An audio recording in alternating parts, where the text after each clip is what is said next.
Okay, so everybody and their LinkedIn connection is telling you to learn AI right now. And sure, great, very helpful. But learn which part, because there are about 400 AI tools and approximately 3 of them will actually make you money. I've been in this space long enough to know what separates the people actually earning from it and the people who've just watched a lot of YouTube videos about it. And it's not how many tools they know, it's that they picked one thing, went deep on it, and found someone willing to pay. So that's what we're doing today. Not a list, a decision tree. Because the skill that's right for you isn't the same one that's right for everybody. It depends on how you think, what you enjoy, and what you're already halfway good at. We start with one question. Everything else flows from there. Let's go. What draws you in most? 5 directions. Don't overthink it. Just go with the one that feels closest to how you actually operate. Building and making things. Writing and communicating. Systems and organization, visuals and aesthetics, or you're the person who wants to understand AI itself before you do anything else with it. Pick your lane. Let's walk every path. All right, so you're a builder.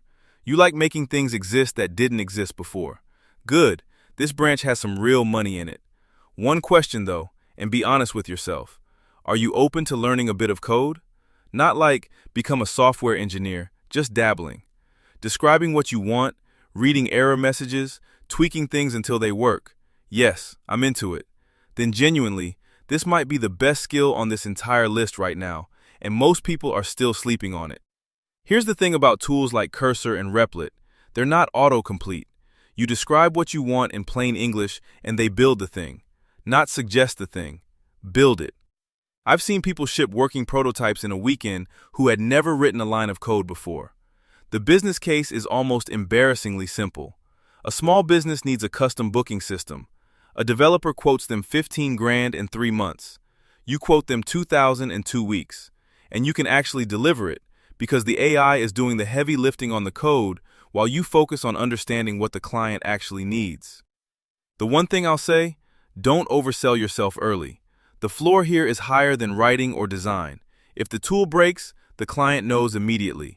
Learn one platform properly before you start pitching. Ship something small first.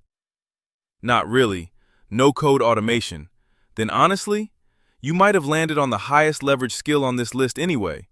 No code automation is the art of looking at a business's most painful, repetitive, soul-destroying admin work and making it disappear. Zapier, Make, N8N. You map the workflow, you build the connection, and suddenly the thing that used to take 3 hours on a Tuesday happens by itself at 3 a.m. The clients are not tech companies. They never were. It's the lawyer who's manually following up with every single lead. The real estate agent copying data between 5 different apps. The coach who's sending the same onboarding email by hand every time someone signs up. These people have no idea automation is even possible for them. And when you show them, you're not a freelancer anymore. You're the person who gave them their Fridays back. With the AI layer on top now, a lead comes in, AI reads it, scores it, drafts a personalized reply, routes it to the right person. It's getting genuinely wild what you can build without touching a single line of code. Branch 2, Writing and Communicating, the writing branch. And look, I know what you might be thinking. Isn't AI writing completely dead? Isn't everyone doing it? Sort of. Depends entirely on which version of it you're doing. This branch splits on a pretty important question. Are you more interested in building content systems and pipelines, the strategy side, or do you care more about the voice itself, the craft, the way something sounds? One more question. Are you building this for clients or for yourself? This is where it gets interesting. AI content marketing isn't really about writing content. It's about building a machine that multiplies content. Here's the play. Your client records a podcast, or a YouTube video, or a 40-minute webinar that 17 people watched. You run it through a pipeline you've built, and out the other side comes a newsletter, 5 social posts, 3 short clips, a blog post, and a LinkedIn thread. Automatically. Or close enough to it that the difference doesn't matter. Now here's the thing nobody wants to admit. Most business owners are sitting on an absolute goldmine of content they've already created and done nothing with. Recordings gathering dust, webinars nobody repurposed, long interviews that never got clipped. They don't have the time, and they don't know how. You walk in with a system that does it for them. That's not a nice to have. That's a problem actually solved. Once the pipeline is built, it runs. You're looking at 1 to 3,000 a month per client, 5 to 10 hours of actual work per week. That's the model.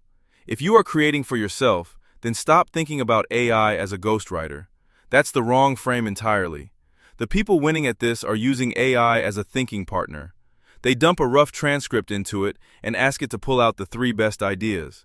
They generate 15 headline variations and pick the one that actually sounds like them. They've built a custom GPT trained on everything they've ever written, so when they need a caption or an email or a script, it sounds like them on their best day, not like a robot trying to impersonate them. Build your own platform first. It makes every other skill on this list easier to sell, because you'll have proof that you actually know what you're doing. Voice and brand tone to AI writing and custom GPTs. Real talk. AI writing is the most saturated skill on this list. I'm telling you that up front because you deserve to know. The people struggling are the ones selling AI blog posts. That market is genuinely collapsing. Google is filtering it, clients have been burned, and frankly, the output is usually kind of terrible. So, if that's what you were planning, pivot now. The people winning? They've stopped thinking of themselves as writers and started thinking of themselves as tool builders. They take a client's existing content, everything they've ever written, every email, every post, every transcript, and they build a custom GPT trained on all of it. Now the client has a tool that sounds exactly like them, every single day. That's worth $800 to $2,000 to build, and maintaining it as the client's content evolves? That's an ongoing retainer. Don't sell words. Sell the thing that produces the words. Branch 3. Systems and Organization. You're a systems person. You look at a messy process and immediately start thinking about how to fix it. You probably have a spreadsheet that other people find slightly unsettling. Welcome. This branch is for you. One question. What kind of systems work do you actually want to be doing? Automating repetitive tasks, making annoying things disappear, or building content pipelines, making content multiply. Same destination as the build branch, different path here. And actually, the fact that you think in systems means you're probably going to be better at this than most. Because the skill isn't really the tools. Zapier, Make, N8N, you can learn those. The skill is seeing the workflow. Understanding which 15 manual steps are hiding inside what the client calls just how we do things. And then knowing which 3 of them to automate first so they actually feel the difference. When you show a lawyer that their entire lead follow-up sequence now runs itself, that's not a nice feature. That's you becoming infrastructure. People don't cancel infrastructure. You're not a content creator. You're a content operations person. And that's a much more interesting thing to be. 1 recording in, full week of content out, across every channel, formatted for each platform, done. Most business owners have no idea this is even possible, and they're sitting on months of raw material they've never touched. The system is what you're selling, not the content itself. Branch 4.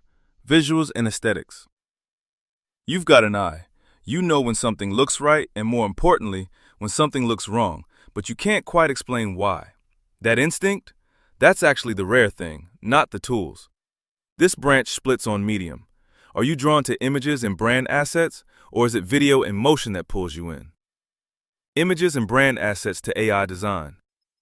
Okay, so Midjourney, Firefly, Ideogram, these have crossed the line.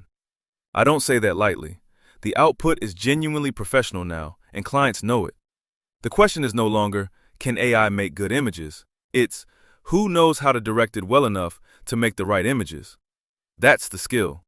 Not prompting per se, taste, judgment, the ability to take a client's brief, translate it into something the tool understands, and then edit and curate the results until they look like they were made with intention. Not generated in 5 minutes, intended. If you've got that eye already, even just as someone who notices when design is good, the barrier to entry here is genuinely low. Midjourney has a free tier. Spend a few weeks in one niche: e-commerce product shots, real estate visuals, personal brand content. Get specific fast because AI designer is too broad to sell. Video and motion. Which aspect of video? Video splits one more time, and these are pretty different directions. Editing and production, the technical side, the workflow, the getting it done. Or scripting and strategy, the thinking side, what to say, how to say it, why anyone should care. Editing and production to AI video editing. The dirty secret of video production is that about 60% of the work is deeply, profoundly boring. Removing silences, adding captions, clipping the good bits out of a 2-hour recording, matching B-roll. AI is now doing all of that automatically, and doing it pretty well. Tools like Descript and Opus Clip have genuinely changed the math on what's possible. And HeyGen is doing something that still slightly breaks my brain: AI avatars. Give it a script, it generates a realistic human presenter. No camera, no studio, no lighting setup. Brands are already using this for onboarding videos and product explainers. But here's where the actual money is, and I want to be really direct about this. You are not building a business editing reels at $50 a pop. The play is becoming a full production system. Client sends you a raw podcast recording. 24 hours later, they get back a fully edited YouTube video, a handful of shorts, captions, a transcript, chapter markers, the whole thing. AI does 80% of the work. You do the 20% that requires judgment. That's a $500 to $1,500 monthly retainer. Hold 3 or 4 clients. Do the math. Scripting and strategy to AI video strategy and scripting. Here's something most people get wrong about video. The bottleneck is rarely the editing. It's knowing what to say. What's the hook? What's the structure? Why would anyone watch past the first 8 seconds? That's where most videos die, not in post-production, but in the brief. If you're good at that kind of thinking, AI becomes a serious multiplier. Research angles in minutes instead of hours. Generate 10 different structures for the same idea and find the one that actually works. Build a content calendar that's actually strategic rather than just, we should post more. Pair this with someone who handles production and you own the whole pipeline together. That's when it really starts to compound. Branch 5. Understanding AI itself. This is the branch for the people who, when a new AI tool comes out, don't immediately ask, what can I build with this? They ask, wait, how does this actually work? Nothing wrong with that. In fact, there's a specific type of money in it. One more split though. Are you more drawn to the prompting side, getting dramatically better results out of AI than everyone else, or to the building side, actually using AI as a development tool to make things? Prompting and getting better results. Prompt engineering. There's a version of this skill that's genuinely underestimated, and a version that's basically unsellable. Let me explain the difference. The unsellable version. I'll write prompts for you. Clients are figuring out that they can do this themselves. That market is thinning fast. The valuable version. You build a custom GPT trained on a client's entire knowledge base and way of working. You set up the system prompt so it actually behaves the way they need it to, and then you train their team on how to get the most out of it. That's not prompting. That's implementation. That's consulting. That's a $2,000 to $5,000 project with a maintenance retainer attached. Learn it first, deeply. It makes every other skill on this list better. Then bundle it into something you can actually charge for. Building things with AI to AI-assisted development. Same destination as Branch 1, but you got here through a very different door, and I think that actually matters. Because you're not just going to build things with AI. You're going to understand what's happening well enough to debug it, explain it, and push it further than someone who just typed a description and hoped for the best. Cursor, Replit, Retool. Small business needs a tool that works. You don't need a CS degree to build it. You need to understand the problem well enough to describe the solution, and the AI handles the implementation. That combination is rarer than it sounds. Charge accordingly. So, 7 skills, 1 right fit. The biggest thing I want you to take from this is that none of these require you to be a tech genius. They require you to pick one and actually go deep. Most people dabble in 5. The ones making real money? They mastered 1. If you know which one you're going with, drop it in the comments. I read every single one. And if you want me to do a deep dive on any of these individual skills, let me know and I'll put it on the list. See you in the next one.